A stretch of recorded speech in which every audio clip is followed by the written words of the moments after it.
Hola, buenos días. Estamos en Benefix Peak y emitiendo hoy en directo en una jornada sobre las startups. Tenemos el honor que nos acompañe hoy el señor Manel Freixedas, antiguo socio fundador de Matrix, una empresa reconocida y muy bien posicionada en el sector, en el mercado de la digitalización y reconocimiento de facturas automatizadas.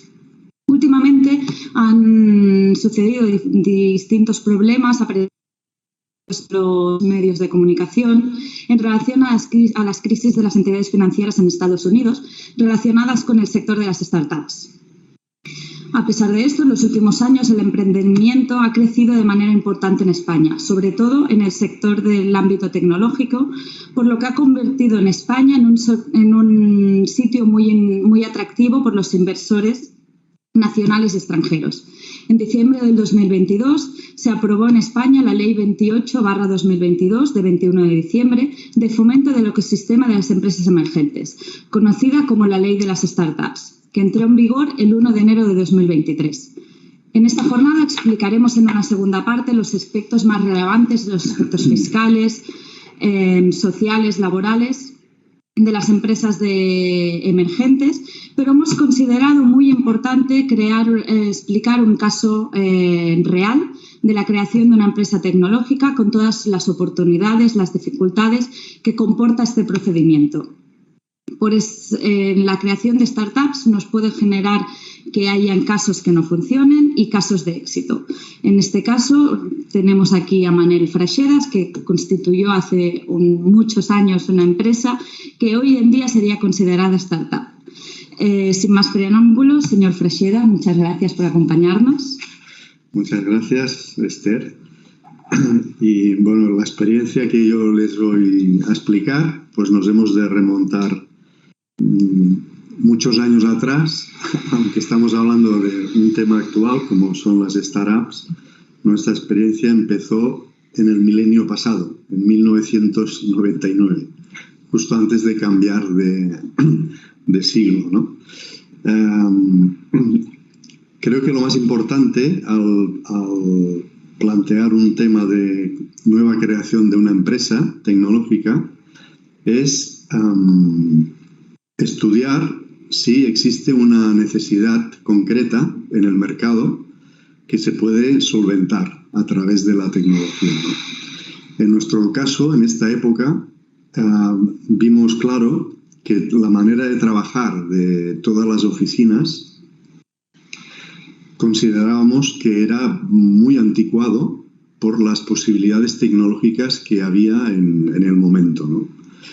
Sobre todo en relación al tema del archivo de documentos y de cómo se trabajaba con la documentación contable y concretamente con las facturas.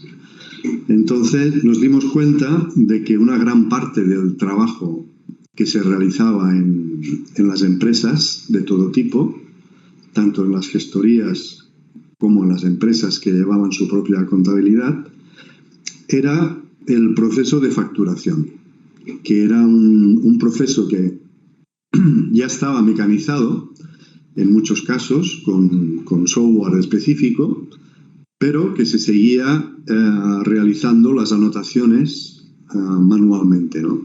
Entonces vimos que había una posibilidad de automatizar este proceso, de manera que nosotros en nuestra mente pues veíamos una factura, esa factura como entraba por un escáner y a partir de ese momento ya concebíamos que si se había podido digitalizar era posible extraer toda la información y pasarla ya a contabilidad porque la información estaba ya en la factura, con lo cual nos parecía bastante obvio que se podía, digamos, incrementar enormemente la productividad, ¿no? Entonces, con esta idea, pues creamos la empresa, creamos una empresa pues, que se llama Matrix y empezamos a desarrollar este software pues de una manera pues muy solos, porque no existía, no existía nada en este tiempo. Era la época, si ustedes recordarán, de las .com. Entonces, la novedad era todo lo relacionado con Internet, con los portales, con las webs. Todo esto nosotros ya lo habíamos visto, ya llegábamos tarde, digamos, a esto, pero en cambio veíamos que teníamos posibilidades en este campo de negocio de la automatización de los procesos de oficina, ¿no? A fin de ver si nuestra tecnología iba bien encaminada, pues algo muy importante que aconsejamos hacer es siempre ver lo que hay en el mercado antes de empezar. No sea que te pongas a trabajar en algo que ya existe o que ya alguien ha planteado o que alguien está desarrollando.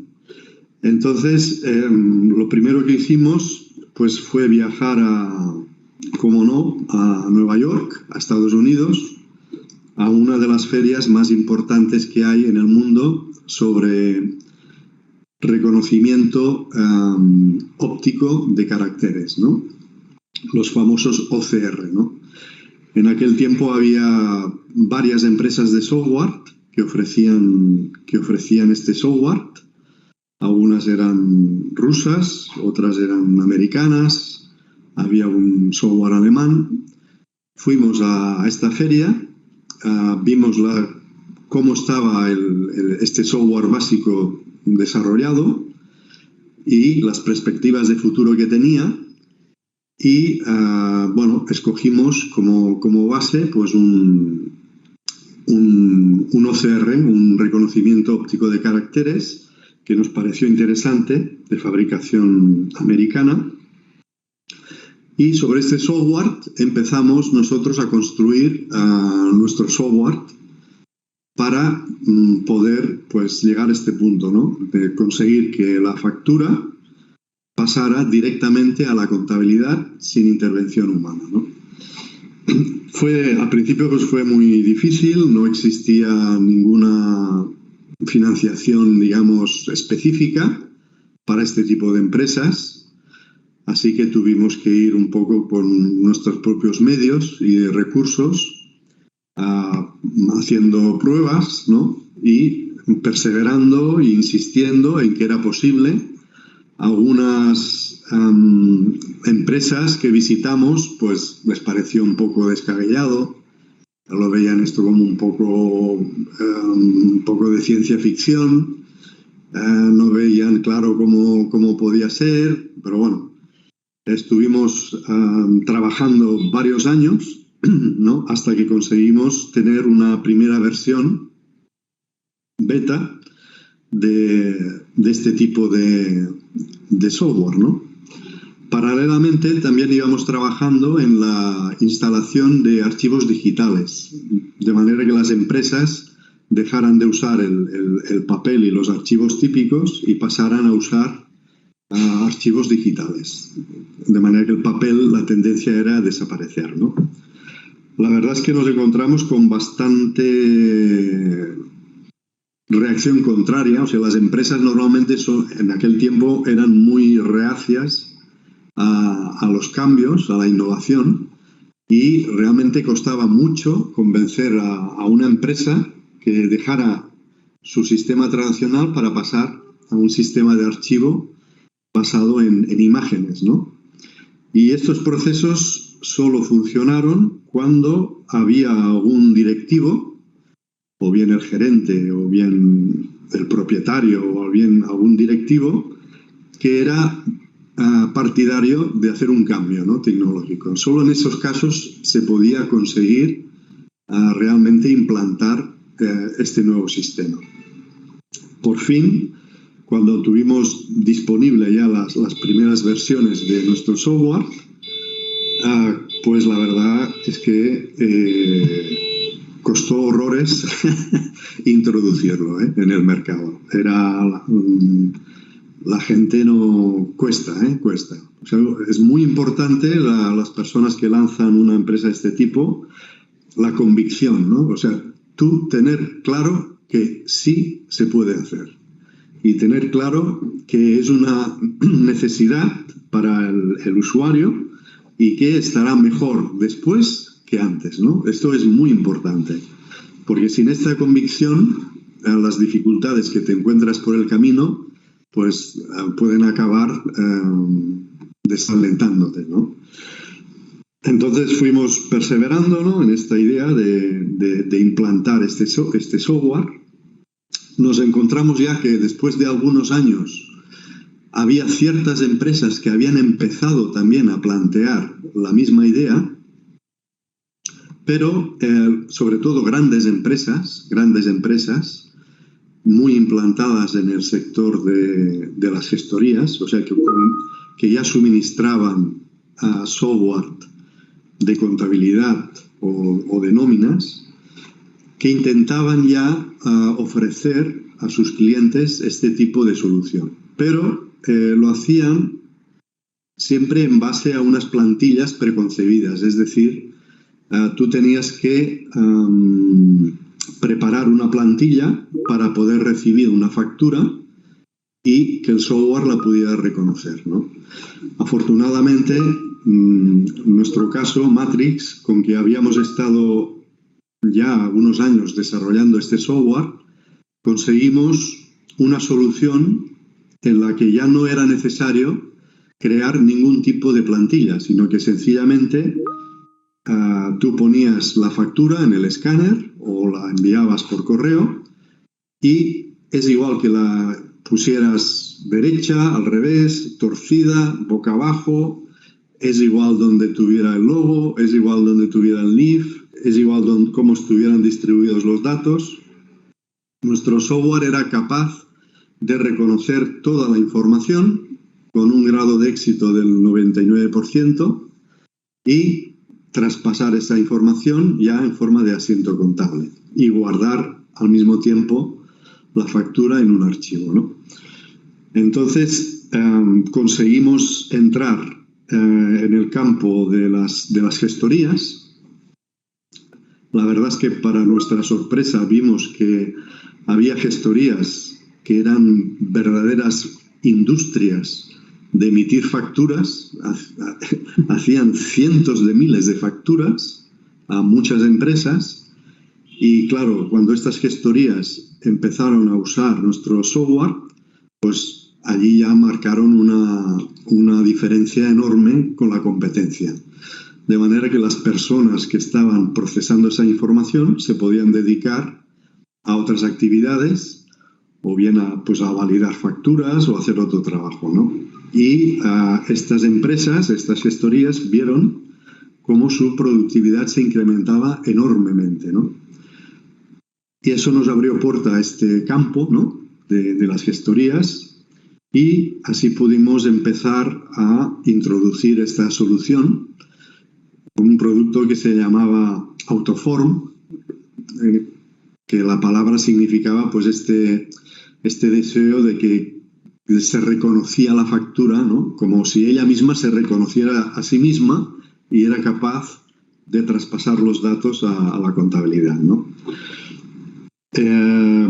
Podría decir pues que empezamos a tener éxito aproximadamente unos 13 años después de haber empezado, digamos, oficialmente la empresa. Así que pasamos unos años pues complicados y difíciles, pero por fin el mercado maduró y las gestorías empezaron a ver que podían usar masivamente esta tecnología y nos permitió entrar de una manera muy rápida y con un gran éxito en este campo, ¿no? Rápidamente hicimos los primeros clientes, luego los otros primeros 100, luego los 200, luego los 500 y ya fuimos creciendo de una manera muy rápida en este campo. Finalmente ya por el tema de que no teníamos ningún, digamos, sustituto vital en la empresa, decidimos buscar un comprador, ¿no? Y el pasado año, pues un grupo mayor compró nuestra empresa, pudimos venderla y hoy en día sigue funcionando y creciendo y teniendo éxito en el mercado gracias a este software, ¿no?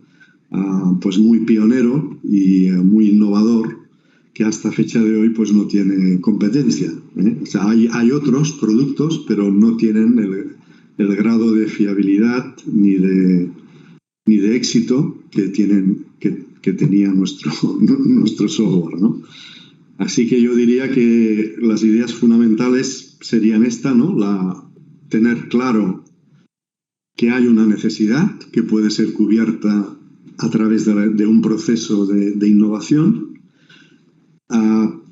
tener claro que aportará un beneficio a los usuarios, un incremento de la productividad, perseverar en este camino, sin desfallecer, reconocer pues los errores que sin duda los hay en este proceso, pero sobre todo pues no desanimarse, no desfallecer, porque al final, si la necesidad existe y la tecnología lo permite, alguien lo hará. Si no lo haces tú, lo hará otro, porque la necesidad está, la tecnología existe y por tanto se hará, ¿no?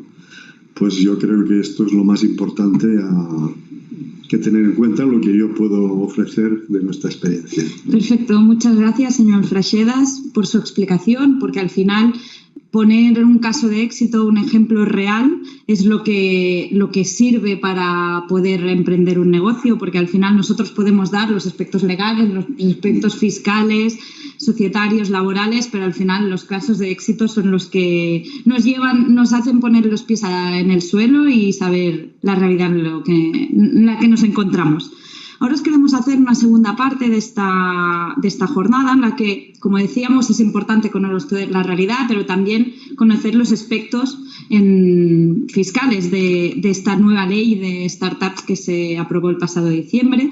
Ahora os voy a compartir una diapositiva, más que nada como guía para tener un poco de saber dónde estamos. El pasado mes de diciembre, el 21 de diciembre, se aprobó la Ley de Fomento del Ecosistema de las Empresas Emergentes, conocida para todo el mundo como la Ley de las Startups.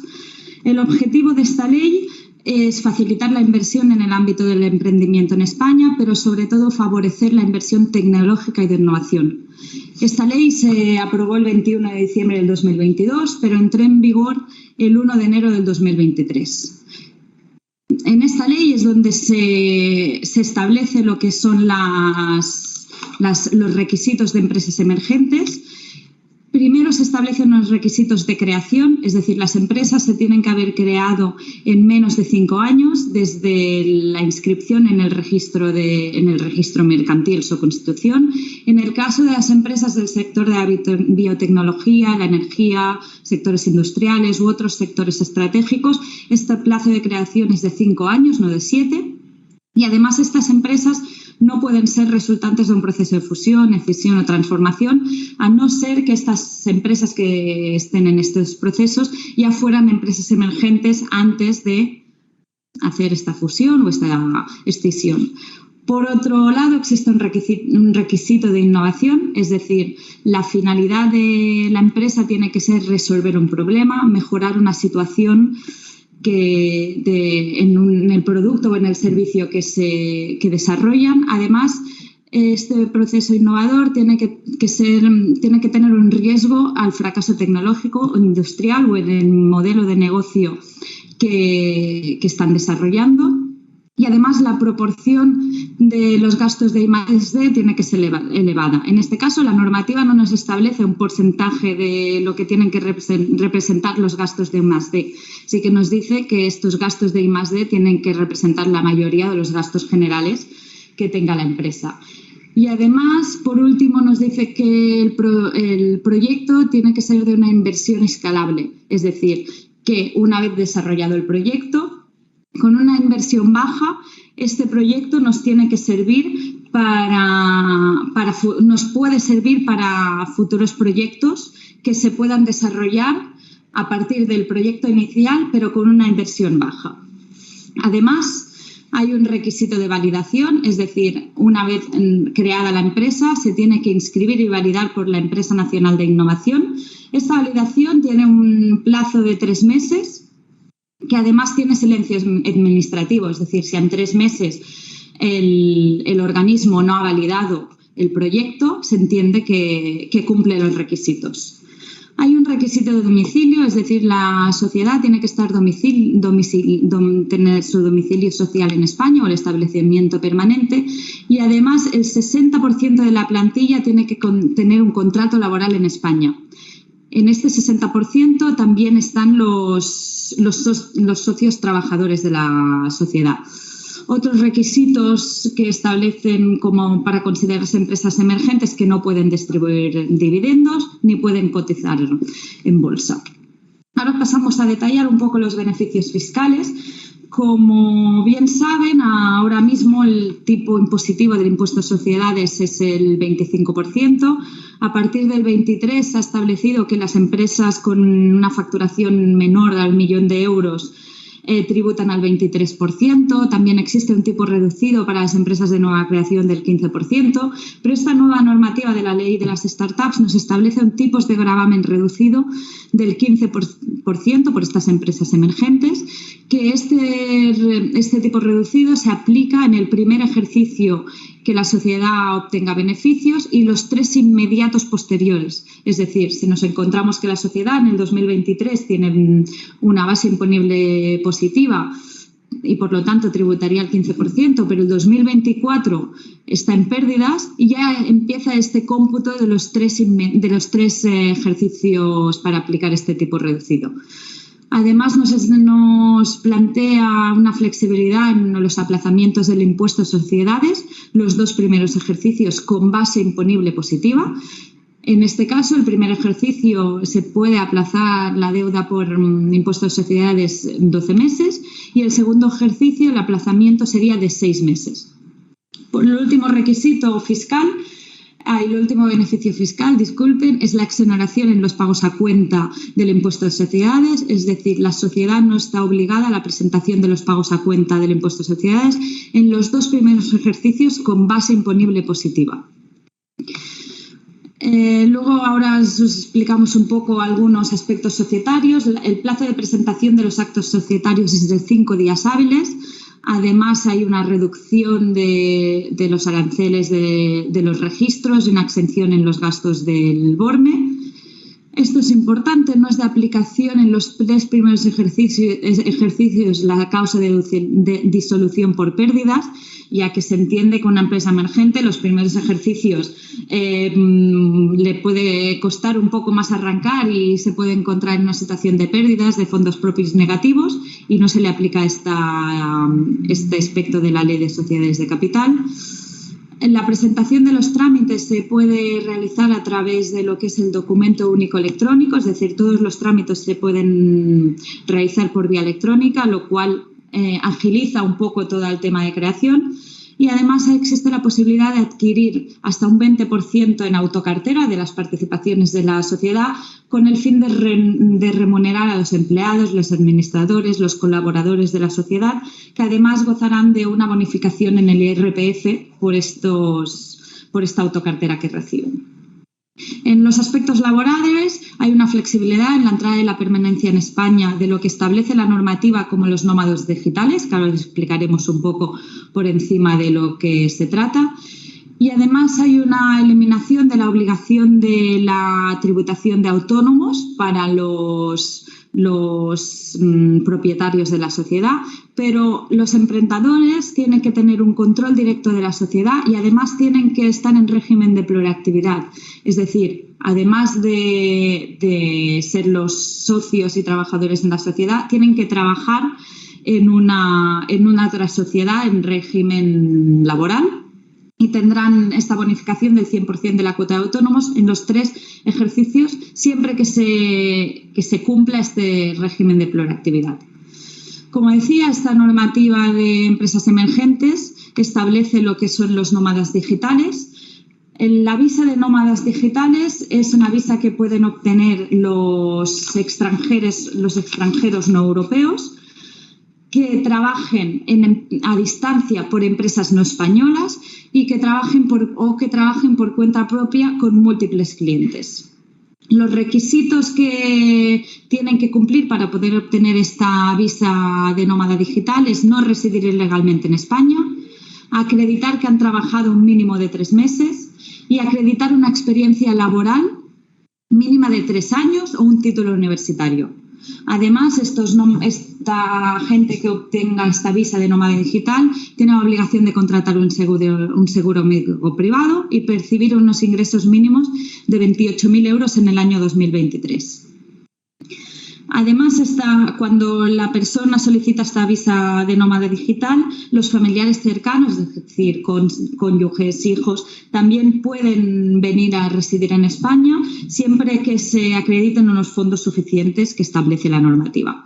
Esta visa tiene una validez de 12 meses prorrogables a 5 años y se tiene que solicitar en el consulado o la embajada de España en el país de origen.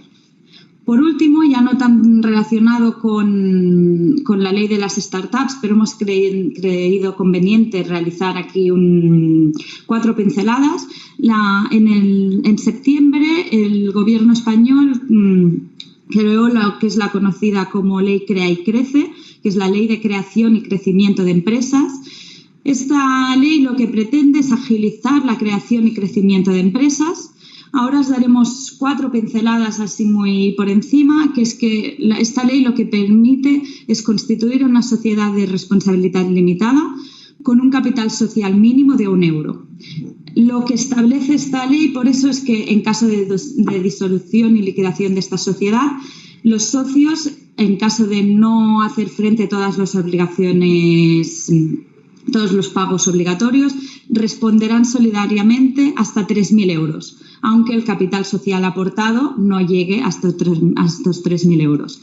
Además, la constitución y la gestión de esta sociedad en algunos ámbitos se puede crear en menos de 24 horas. Y esta ley, aparte de facilitar esta creación de empresas, también establece medidas para luchar contra la morosidad y medidas que mejorarán la financiación de las empresas en ámbitos alternativos a la habitual y conocida para todos financiación bancaria, como pueden ser los crowdfundings, las sociedades de capital de riesgo.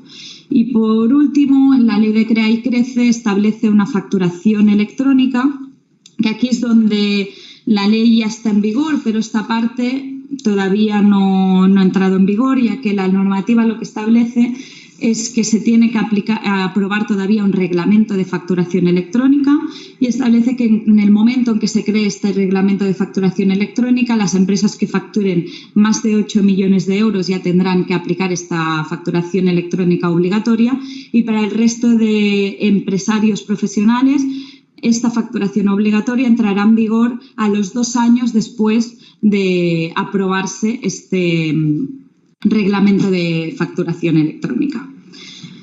Con esto les damos las gracias finalizamos nuestro Café con Benefix de hoy, les damos las gracias por su atención.